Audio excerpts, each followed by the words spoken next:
Bueno, buenas noches. Quería mostrarles el video de lo que está pasando en México porque realmente Dios está haciendo cosas increíbles, ¿no? Y muchos hermanos, como vieron, armaron un equipo de hermanos de diferentes lugares en los Estados Unidos, algunos que hablaban español, otros que no. Ellos fueron y aconsejaron, ayudaron a las iglesias de México por un largo rato, ¿no? Y ese es un proceso largo.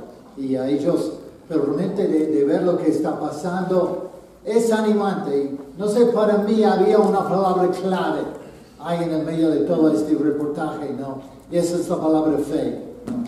O sea, están volviendo a tener confianza en Dios. Dios está trabajando. Si no es lo que hacen los hombres, es lo que Dios está haciendo. Y eso es también lo que estamos viendo aquí, Dios trabajando, Dios haciendo. Y tenemos que tener esa fe, esa confianza en Dios, que Él sí está trabajando y Él nos va a ayudar también a ver cosas increíbles pasar, ¿no? Como ya hemos estado viendo este año, pero hay mucho más para ver y hay mucho más para hacer. Y hay todo un país, ¿no? Que tenemos que llegar, tenemos que llevar un mensaje a más y más personas. Entonces, eso es lo que tenemos que hacer. Quiero volver al domingo por un segundo. ¿Alguien se acuerda de qué hablamos el domingo? O sea, Mateo 5:6, bienaventurados los que tienen hambre y sed de justicia, porque ellos serán saciados. Pero me quedé pensando, ¿cómo podemos realmente crecer en nuestro hambre y sed para la justicia de Dios? ¿Cómo podemos crecer espiritualmente para poder implementar esas bienaventuranzas en nuestras vidas? Entonces, quería compartir unas cosas breves esta noche. Primero, vamos a Génesis, capítulo 5, y vamos a hablar de un hombre que se llamaba Enoch. Génesis 5, 21 a 24. Ahí dice, Enoch tenía, algunos de ustedes escucharon de ese hombre Enoch. Sí. ¿No? Tenía 65 años cuando fue padre de Matusalén. ¿Y quién era Matusalén? ¿Alguien sabe? El abuelo de Noé. No, uno a la vez, ¿no? Escucho muchas voces, pero no entiendo nada. El abuelo de Noé. El hombre que tiene el récord de la Biblia de haber vivido más tiempo. Claro, o sea, es el hombre que más tiempo había vivido en la historia. Y si tú vas leyendo esta parte de la Biblia, vas a ver, es como, wow, vivieron tantos años, ¿no? No sabemos cómo eso era posible, no sabemos cómo eso pasó, la Biblia no nos explica. Puedes poner esto en la lista de cosas que tú quieres preguntar a Dios cuando llegues al cielo, ¿no? ¿Cómo es posible que una persona podría haber vivido más de 900 años, ¿no? Pero obviamente estos hombres en ese tiempo vivieron tanto tiempo. Pero Enoch tenía 65 años cuando fue padre de Matusalén. Versículo 22. Después del nacimiento de Matusalén, Enoch anduvo fielmente con Dios 365 años. Algunos dicen que la razón por la cual empezó a caminar con Dios es porque tuvo un hijo y por eso necesitaba más de Dios. Y bueno, los que somos padres podemos también testificar de cuánto el tener hijos nos hace depender más de Dios, o debe hacernos depender más de Dios. Así es. Entonces, pero el versículo 23 es lo más raro. En total, Enoch vivió 365 años y como anduvo fielmente con Dios, un día desapareció porque Dios se lo llevó. Es interesante, ¿no? ¿Qué pasó ahí, no? Fíjate que él vivió la tercera parte de lo que vivió su hijo. ¿No? O sea, todos estos hombres estaban viviendo más de 900 años y él vivió solamente menos de 400. Y Dios lo llevó. Escuché una vez un niño explicar el porqué de eso, ¿no? Dice, es que Enoch y Dios cada día salían a caminar juntos. Y un día Dios dijo a Enoch, estamos más cerca de mi casa que tu casa, ¿por qué no vienes conmigo?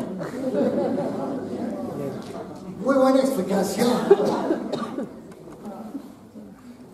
Sí, la verdad, o sea, es como que Dios quería que Enoch estuviera con él. Es impresionante. Un hombre que caminó, anduvo fielmente con Dios, o sea, todos estos años.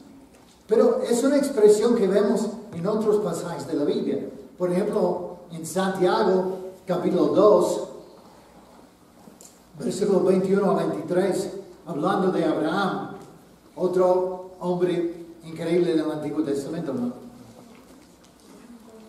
Santiago 2, 21 a 23. ¿No fue declarado justo nuestro padre Abraham por lo que hizo cuando ofreció sobre el altar a su hijo Isaac? Ya lo ves, su fe y sus obras estaban conjuntamente y su fe llegó a la perfección por las obras que hizo. Así se cumplió la escritura que dice, le creyó Abraham a Dios y esto se le tomó en cuenta como justicia y fue llamado amigo de Dios. También, o sea, Abraham anduvo fielmente con Dios. El hecho es que Dios llamó a Abraham a dejar su tierra y seguirle a él a una tierra desconocida, un lugar que él no conocía para nada, no sabía nada, pero Dios dijo, deja el lugar donde vives y vas conmigo y voy a estar contigo. Y él lo hizo. Y él lo hizo por muchos años. Y Dios le dijo, yo voy a hacer de ti una gran nación. Entonces, después de esperar para el nacimiento de su hijo por 25 años, que no puede imaginar, ¿no? O sea, esperando tanto tiempo para tener un hijo. Pero Abraham y Sara esperaron 25 años, esperando, buscando ese niño. Y llegó un niño. Y después, unos años después, ahora Abraham debe tener como 110 años, ¿no? Y aún en su viejez, Dios otra vez le pone a la prueba. Tienes que llevar a tu hijo y sacrificarlo. Y Abraham hizo lo que Dios pidió. No dudó, se levantó el otro día en la mañana, muy temprano, se levantó y se fue, ¿no? Abraham era un hombre increíble, claro, falló en algunas ocasiones, ¿no? Pero más que nada, era un hombre que creyó, anduvo, caminó con Dios. Y la Biblia dice que él fue llamado amigo de Dios. Me gustaría que Dios me llamara hijo, ¿no? Amigo, ¿no? Amigo de Dios. Pero bueno, ¿cómo podemos ser como estos hombres? Y la cosa es, no es fácil. Si no es fácil caminar con Dios.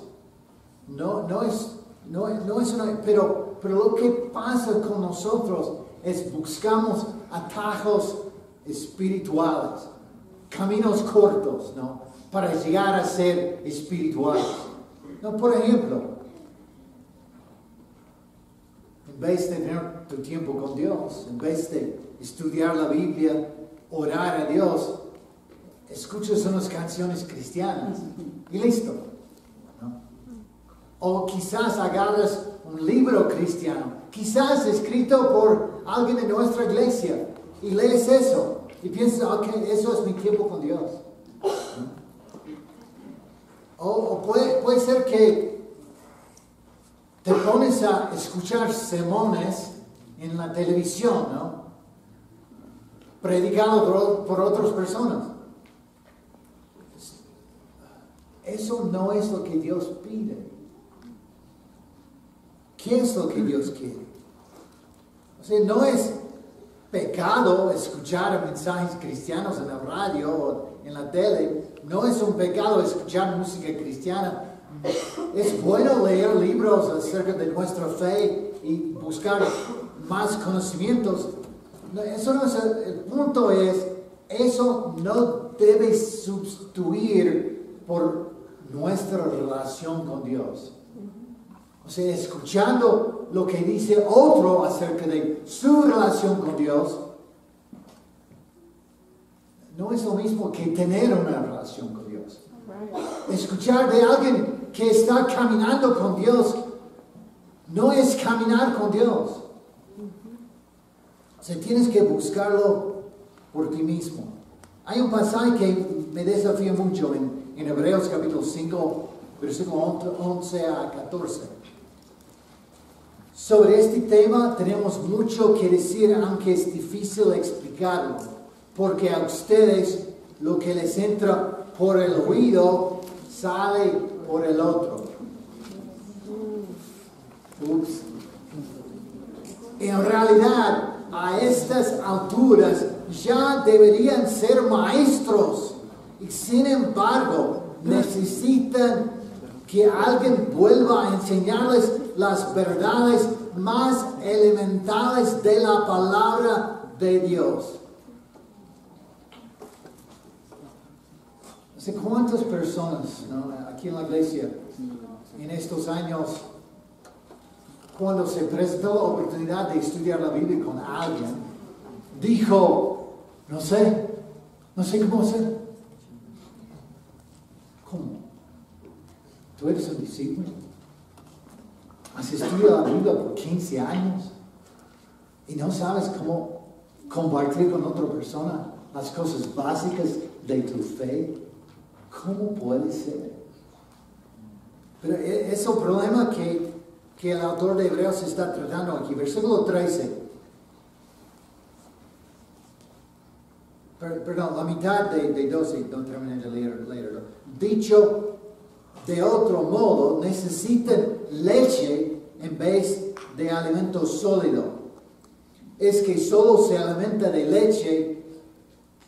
El que solo se alimenta de leche es inexperto en el mensaje de justicia.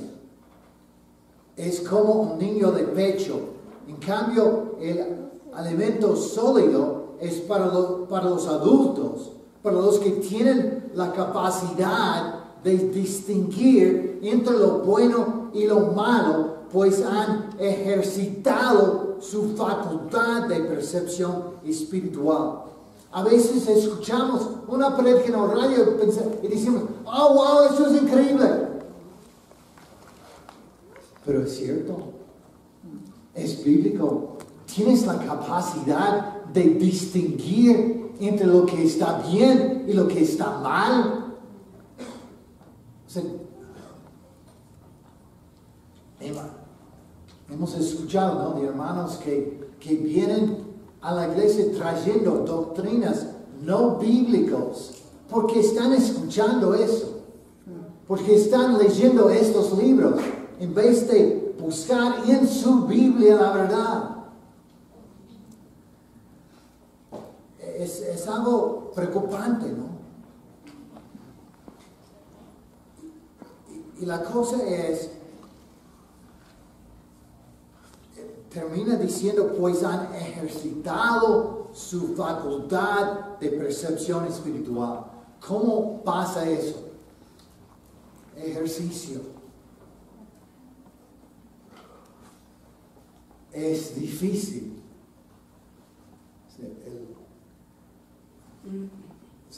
Ir al gimnasio, o como Diana y yo vamos al parque y hay unas máquinas ahí en la Carolina para hacer ejercicio, ahí vamos y hacemos ejercicios ahí. Pero no es fácil, requiere esfuerzo. Si quieres entrenarte, pides una cita con Hannah y puedes ir a su nuevo gimnasio y y ser entrenado, ¿no? O sea, yo nunca estuve, ¿no? Pero conociendo a él un poco, yo sé que es duro el ejercicio, ¿no? O sea, hay que esforzarse. Y bueno, eso es lo que él está diciendo aquí. Tenemos que esforzarnos. Es un ejercicio espiritual. ¿Y cuáles son? Bueno, número 1 es estudiar las Escrituras. No leer libros cristianos. Es agarrar la Biblia, tu Biblia, y abrir tu Biblia y mirar lo que dice la Biblia a tu corazón. Eso es. Esdras es un ejemplo increíble. Esdras 7:10. Esdras se había dedicado por completo a estudiar la ley del Señor, a ponerla en práctica y enseñar sus preceptos y normas a los israelitas. Eso es el ejemplo. Tenemos que ser como él. O sea, buscar en las Escrituras.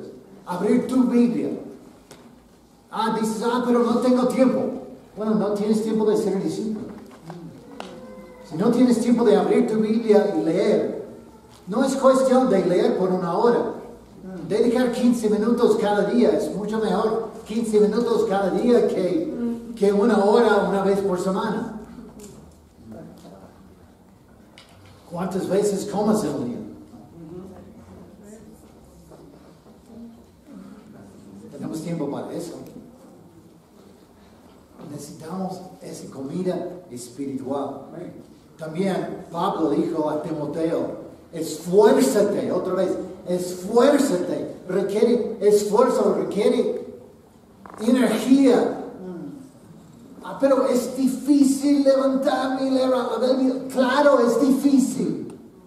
Por eso requiere esfuerzo, ¿no? Tienes que levantarte, tienes que hacerlo. Esfuérzate por presentarte a Dios aprobado como obrero que no tiene de qué avergonzarse y que interpreta rectamente la palabra de la verdad. O sea, es un esfuerzo. Hay que poner el hombro, no es fácil. Y la segunda cosa es orar.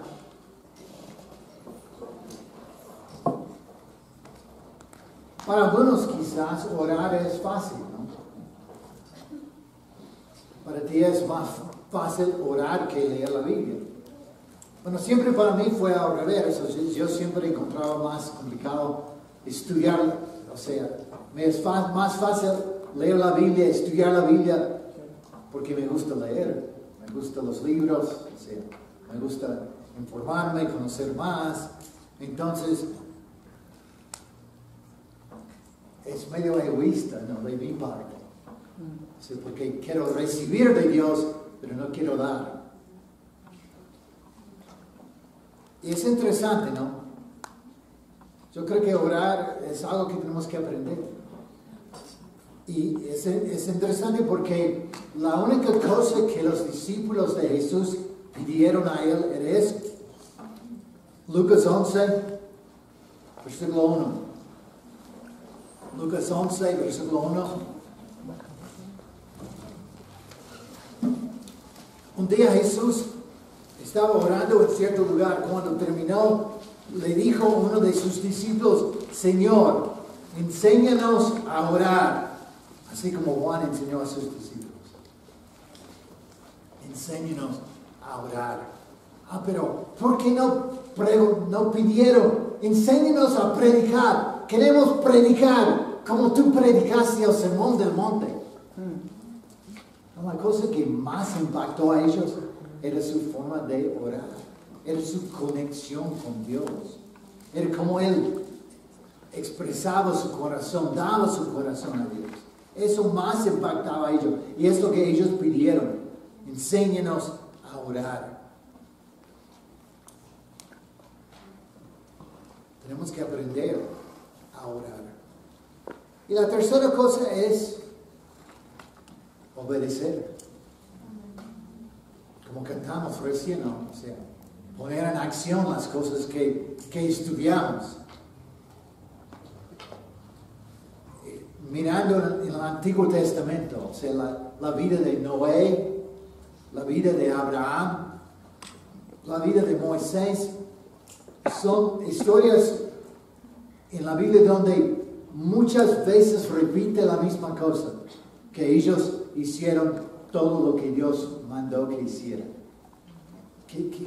Ellos obedecieron, ellos hicieron lo que Dios le pidió. Y claro, el ejemplo más grande de eso es Jesús mismo. Jesús hizo lo que su Padre quería, siempre hacía, hasta la cruz, obedeció. Perdón.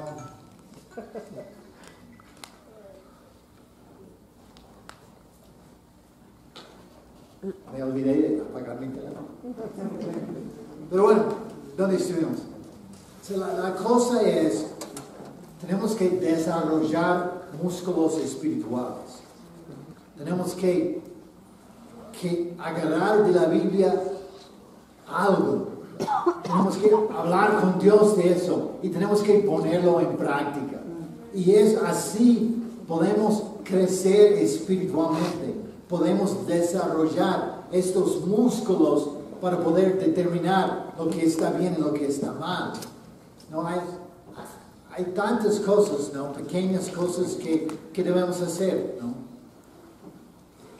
O sea, los jóvenes, por ejemplo, el obedecer a los padres. Si no has leído eso en la Biblia, Efesios 6, capítulo 1, puedes buscarlo y leerlo hoy en la noche o mañana en la mañana. O sea, hay que obedecer, hay que honrar y obedecer a los padres. Pero eso a veces es difícil, ¿no? ¿Por qué? Porque yo quiero hacer lo que yo quiero.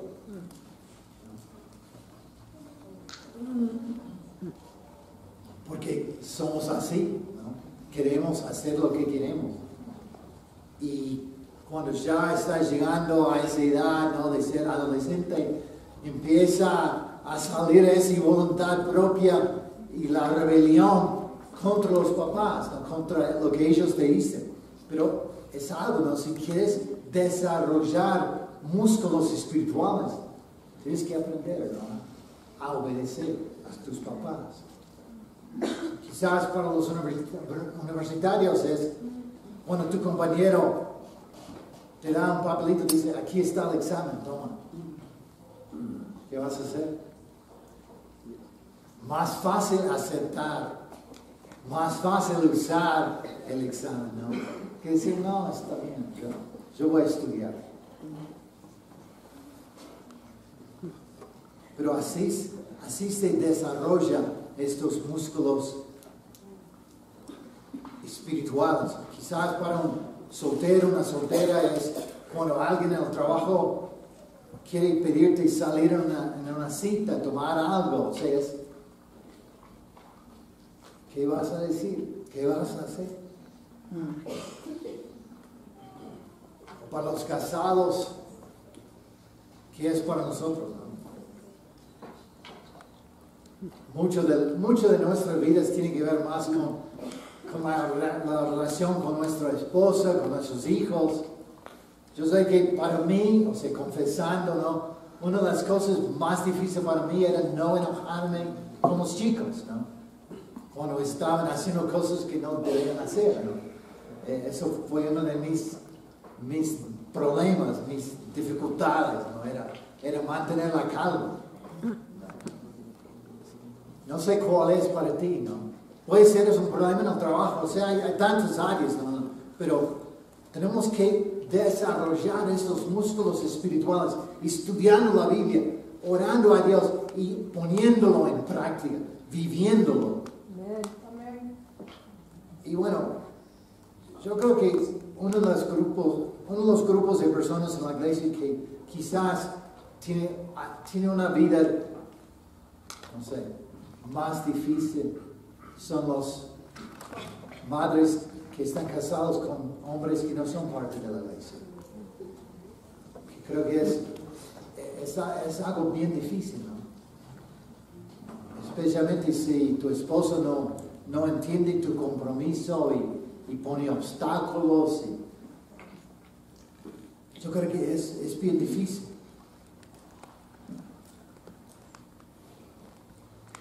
Pero también la Biblia ahí nos da consejos, ¿no? ¿Qué debe hacer una mujer casada con un hombre que no es discípulo? Primero de Pedro 3, ¿no? Asimismo, esposas, sométense a sus esposos, de modo que si algunos de ellos no creen en la palabra, pueden ser ganados más por el comportamiento de ustedes que por sus palabras, al observar su conducta íntegra y respetuosa. Es un estándar muy alto. Pero es lo que la Biblia dice. Si quieres impactar tu marido, depende de tú, no en lo que sale de tu boca, depende más en cómo actúas, cómo vives. Una persona íntegra, con una conducta respetuosa. Esto que la Biblia dice. Pero la cuarta cosa, o sea, son obvias, ¿no? Estudiar mi Biblia, orar, hablar con Dios, obedecer, hacer lo que Dios dice. Pero número 4 es tener, volviendo al comienzo, ¿no? Es tener fe en Dios, es tener confianza en Dios.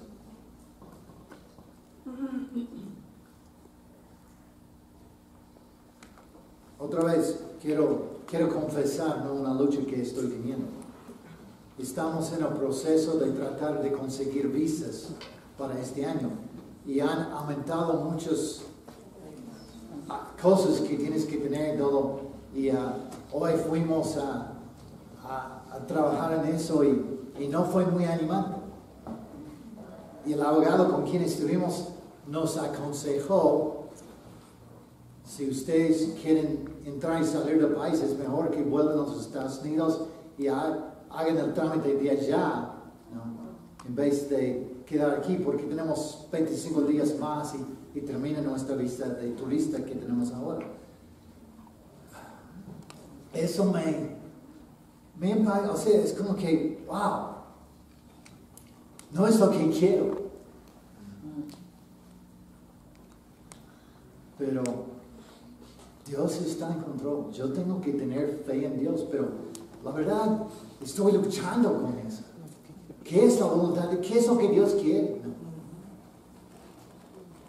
Y tenemos que confiar en Dios. Confiar en el plan de Dios. Puede ser que el plan de Dios no es mi plan. Puede ser que el plan de Dios no es tu plan. ¿No? Pero Dios tiene un plan y tenemos que confiar que lo que Él va a hacer es para el bien, ¿no?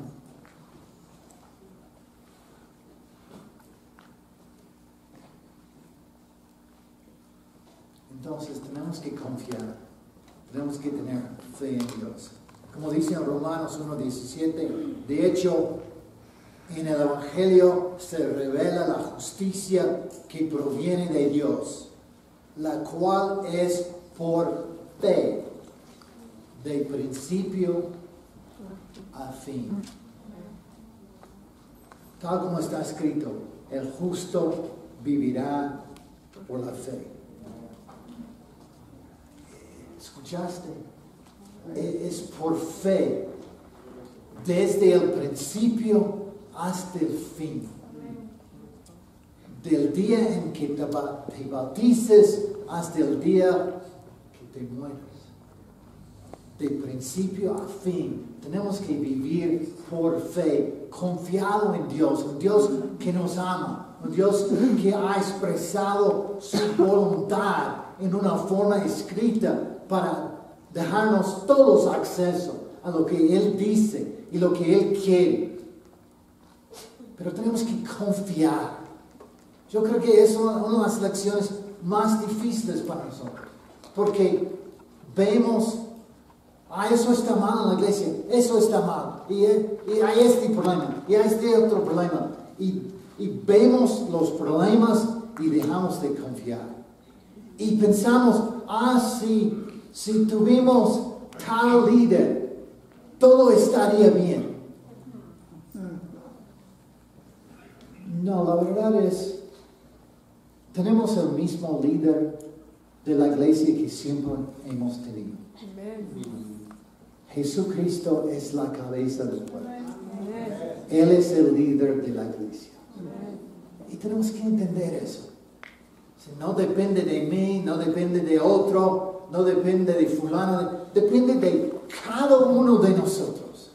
Si todos nosotros vivimos por fe, si todos nosotros nos agarramos de las escrituras, de la oración y crecemos y tenemos músculos espirituales y sabemos distinguir entre lo que está bien y lo que está mal, vamos a estar bien. Dios nos va a bendecir. Vamos a ver cosas mucho más allá de lo que creemos posible. No porque hay algún hombre al frente, sino porque Cristo está al frente. Porque Dios nos está llenando con su Espíritu. Eso es. Y eso es lo que yo tengo que confiar en eso. Claro, igual estamos tratando de sacar la visa, ¿no? No hemos rendido todavía. Pero el punto es, tenemos que confiar. Y tenemos que cada uno poner el hombro. ¿Con quién estás estudiando la Biblia? ¿Con quién estás compartiendo la palabra? Todos nosotros tenemos que estar involucrados en el trabajo que Dios quiere de nosotros. Vamos a terminar con una oración.